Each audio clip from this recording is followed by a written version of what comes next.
안녕하세요, 슈퍼노말 채널입니다. 이번 영상은 내가 전원주택에 살아도 후회하지 않을 수 있는 사람인가, 그 자신이 전원주택에 맞는지 안 맞는지부터 한번 생각해보는 영상을 만들었어요. 전원주택 다른 영상들 보면 전원주택에 가서 뭐 후회를 한다, 심지어 지옥 같은 생활이었다, 뭐 그런 영상들이 많이 올라오던데, 대부분 그 문제들이 자신의 지금 생활 환경하고 맞지가 않는데 선택을 섣불리 하셨다가 힘들어 하시다가 뭐 나오시던 것 같더라고요. 그래서 오늘은 그런 부분들, 이 전원주택 이사를 하기 전에 미리 그런 부분들을 체크를 해보자고 영상을 한번 만들었습니다. 자, 첫 번째는 자기가 사는 집에서 직장하고 너무 멀면 안 돼요. 특히 전원주택 같은 경우에는 보통 전원주택에 살기 위해서 자기 직장하고 거리가 꽤 있는데도 불구하고 선택을 하셨다가 고생만 하시다가 돌아가시는 분들이 많아요. 그런 분들 뭐 대략 예를 들면 1시간이 넘어간다. 출퇴근 거리 1시간이 넘어간다. 심지어 뭐 1시간 반에서 2시간 정도 그렇게 걸리면 사실 왔다 갔다 치면 하루에 2시간에서 4시간을 버티는 거예요.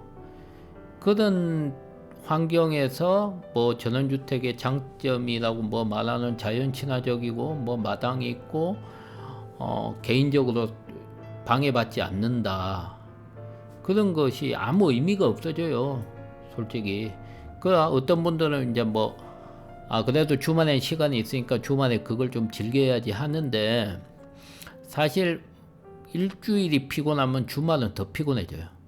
그렇기 때문에 이런 자연 환경이나 뭐 밖에서 고기를 구워 먹을 수 있고 그런 것들도 이게 출퇴근이 이미 집에서 찌들어 있기 때문에, 특히 저기 출퇴근 시간이 가깝더라 하더라도 회사에 있는 시간이 오래 계신 분들, 집에서 거의 잠만 자시다 나가시는 분들, 그런 분들은 큰 의미가 없어요, 사실.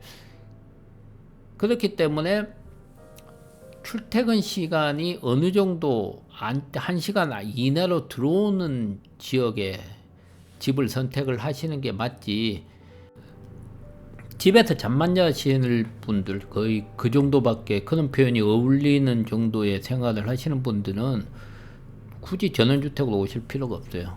사실 그 뭐 생활이 나중에 여유로워지면 그때 오시면 되고, 뭐 집을 보러 다니실 때 뭐 부동산들은 얘기를 해요. 집 보러 가는 대부분 뭐 양평에서 서울 어디까지 30분이면 갑니다. 뭐 경기도 광주에서 뭐 저기 강남까지 30분이면 갑니다. 그럼 못 가요. 그 보통 그렇게 표현하시는 게 아예 사기라 말할 수는 없는데 거의 새벽 2시 정도에 어울리는 그런 거리지, 집을 나중에라도 이건 말씀드리겠지만 러시아어의 시간을 꼭 기준을 잡으셔야 돼요. 그러니까 이사 가고 싶은 집을 발견을 하셨는데 내 직장하고의 거리를 정확히 알고 싶으시면 뭐 월차를 내든 연차를 내든 꼭 평일날 출퇴근 시간, 특히 월요일이 제일 좋습니다. 월요일날 아침에 회사에서 뭐 집에서 회사까지 그 거리를 정말 한번 체크를 해보시고 그걸 기준 잡고 내가 출퇴근할 때 이 정도 걸리겠구나라는 기준을 잡으시면 돼요. 자, 두 번째로 갈게요. 두 번째는 지병이 있거나 정기적으로 병원을 다니시는 분들. 이 내용은 솔직히 경기도 뭐 분당이나 그런 쪽에 병원이 잘 갖춰진 데 같은 경우에는 이게 조금 해당 사항은 없다고 봐야 되는데, 건강이 평소에 좀 안 좋으시다 하시는 분들, 만약 너무 밑에 쪽이나 정말 시골 전원주택에 가셨을 때 그게 제일 문제가 되거든요. 사실 그런 쪽에 이사를 가시기 전에는 제가 건강검진을 한번 받아서, 특히 심장혈관이나 제일 문제가 되는 게 뇌졸중하고 심장마비니까 그쪽 계통의 혈관은 한번 미리 체크해 보시고, 이게 비용이 좀 드는 일이라서 주저할 수도 있는데 그냥 아예 이사 비용이라 생각하시고 한번 체크를 해 보시고 걱정이 없이 들어가야 돼요. 혹시 내가 심장마비가 오면 어쩌나, 그런 거 자체를 신경을 안 쓰게 걱정 없이 체크를 해 보시고, 만약 했는데 혈관에, 심장 혈관에 이상이 있다 뭐 그러면 대략 그걸 미리 알아서 치료할 수 있는 일이니까 나쁘진 않다고 보고요. 그런 게 있으면 사실 전원주택보다는 병원이 가까운 아파트촌이 더 나을 거예요. 그거를 아까워하지 마시고 한번 이 부분은 체크를 해 보시는 게 나을 것 같습니다. 세 번째는 좀 사소하다고 볼 수도 있는데, 이게 곤충이나 동물공포증이 있으면 사실 전원주택에 이사 오는 거를 조금 생각을 해 보셔야 돼요. 이게 의외로 크게 받아들이시는 분들은 꽤 크게 받아들이더라고요. 곤충이라고 얘기하는 게 뭐 아파트에 살면서 볼 수 있는 곤충의 최대치라는 게 뭐 나방, 바퀴벌레 뭐 그 정도인데, 숲을 끼고 있지 않고 마당을 잇는 타운형이라 하더라도 일단 곤충류는 대부분 처음 보는 것들 되게 많이 보게 되실 거예요. 특히 그리고 뒤에 숲을 끼고 있다 그러면 뭐 고단이고 뭐고 동식물까지 좀 더 영역이 확대됩니다. 그리고 뭐 재수 없으면 뱀도 보게 되고 그런 문제가 있는데, 특히 곤충 같은 거는 너무 많은 종류에다가 그걸 내가 또 치우기까지 해요. 잡아서 치우기까지 해야 되니까, 그런 거 혹시라도 갖고 계신 분들, 곤충 혐오증이라든지 공포증을 갖고 계시는 분들은 이게 멀리서 보는 거하고 느낌이 또 확 틀리거든요. 그러니까 그걸 미리 생각을 진지하게 해 보셔야 돼요. 뭐 텔레비에서 보고 도감에서 본 거 뭐 그런 것들하고는 좀 차원이 틀리니까, 그거 혹시라도 있으신 분들은 이걸 뭐 좀 살다 보면 괜찮아져요. 근데 그게 안 괜찮아지는 분들이 많으니까 그런 게 좀 있으시면 생각을 진짜 깊이 해 보시고요. 자, 네 번째 가겠습니다. 네 번째는 뭐 간단한데, 혼자 사시는 분들은 권하지 않아요. 혼자 사시면 사실 혼자 사실수록 아파트 같은데 사람 소리 좀 들으면서 살아야 돼요. 얼굴 좀 자주 보고, 뭐 타인이든 뭐든. 근데 이런 전원주택이나 뭐 타운형이라도 혼자 외떨어진 데서 집에 혼자 계시다 보면 생각이 많이 우울해지고 좀 묻히는 경향이 있어요. 그런 것 때문에 권하지는 않습니다. 이게 막 절대 안 된다는 얘기는 아니고, 그게 또 성향이 맞으실 수도 있는데, 혼자 사시면 뭐 요즘 뭐 나는 자연인이다 그런 거 보시고 그걸 로망으로 삼고 계신 분들이 많던데, 그분들 방송 보면 대부분 사연이 있어요. 가슴 아픈 사연이 있고 무슨 사연들이 다 있는데, 나는 그런 사연이 없다 싶으시면 그냥 혼자, 정말 식구 한 명이라도 더 있으면 이게 대화할 사람이 있다면 또 틀리거든요. 그런데 혼자 사실 것 같으면 굳이 전원주택 같은 거 선택 안 하시는 게 나을 것 같습니다.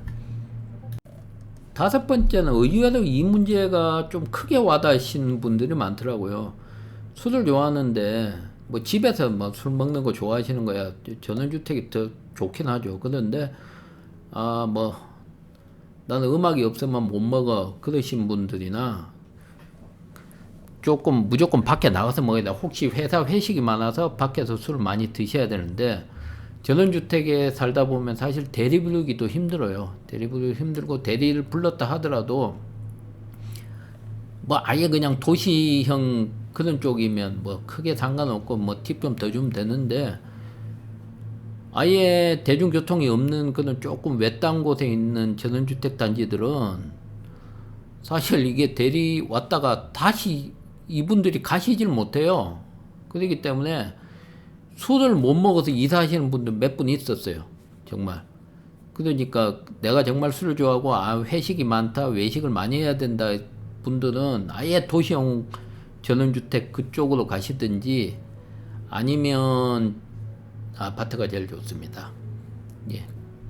자, 나머지 여섯 번째 볼게요. 여섯 번째는 어찌 보면 시골 쪽 전원주택, 시골 내가 귀향 비슷하게 해가지고 시골 쪽 가시는 분한테 해당이 좀 되는 건데, 좀 성격이 낯가림이 심하시고 내성적인 분들은 사실 전원주택 이런 쪽으로 사시는 거는 별로예요. 시골 쪽은 막 시골 텃세라고도 얘기하고 뭐 이런저런 얘기들을 많이 하시던데, 그쪽에 그 특유의 그 문화적인 커뮤니티예요. 그러니까 옆에 사는 사람이 집에 뭘 하고 있으면 식구가 몇이면 그런 걸 알고 있어야지 그게 이웃에 대한 예의다 정도로 생각을 하시는 것 같더라고요. 그러니까 도시에서 살던 사람들은 그게 옆집에 누가 뭘 하든 이름 모르는 건 당연한 거고, 옆집에 뭘 하는가 잘 모르는 게 이제는 당연시되었잖아요. 그런데 들어보시면 자세히 생각해 보시면, 뭐 응팔이라는 드라마 같은 거 보시면 30년 전에 골목에서 그렇게 하고 같이 뭐든지 이웃 간에 나눠 먹고 그게 당연한 거였잖아요. 근데 그게 시골에 아직까지 남아 있는 거고, 도시 분들은 그런데 이게 내성적이다, 성격이 내성적이다 이런 분들은 사람 대하는데 괴로움을 느끼는데, 시골 분들이 와가지고 계속 뭐 말 걸고 인사하고 그런 게 힘들 수가 있어요. 그 흔히 말하는 그분들이 표현하시는 대로 뭐 지옥의 같은 생활이라고 했던 게 사실 이런 부분들이거든요. 그래서 되려 외향적인 분들은 또 아예 천국 같다 그러세요. 뭐 술 친구들 많고 어디 가서 얘기해도 오늘 또 술 마실 수 있고 저희 가서 오늘 또 놀 수도 있고 너무 좋은데, 이게 내성적인 분들한테는 너무 지옥 같은 일이거든요. 그러니까 뭐 그 정도로 알고 계시면 될 것 같고, 일단 오늘 6가지만 말씀드릴게요. 뭐 사실 이런 것들을 말을 하자면 한도 끝도 없고 시간이 엄청 늘어나기 때문에, 오늘은 제가 느끼면서 전원주택에서 좀 실패하시는 분들, 내 주변에 다시 이사를 나가시는 분들을 관찰했을 때는 그래요. 저는 다시 말씀드리지만 전원주택에 지금 잘 살고 있거든요. 그래서 이런 부분들을 미리 좀 체크를 하시고, 전원주택에 들어와야겠다, 이제 저기 전원생활을 해야겠다 하시는 분들은 이런 부분 미리 먼저 이 정도라도 먼저 생각을 좀 깊이 해보시고 나서 선택하시는 게 나중에 후회를 좀 덜 할 수 있지 않을까 싶어서 영상을 일단 만들었고요. 다음에는 늘 말씀드리지만 전원주택 좀 싸게 사는 법, 전원주택을 좀 잘 볼 수 있는 법, 그런 방송 한번 올리겠습니다. 영상 봐주셔서 감사드리고 구독과 좋아요 좀 부탁드릴게요. 이거 특히 구독 같은 거는 좀 많은 힘이 될 것 같습니다. 예, 봐주셔서 감사드리고 오늘 또 좋은 하루 되시기 바랍니다.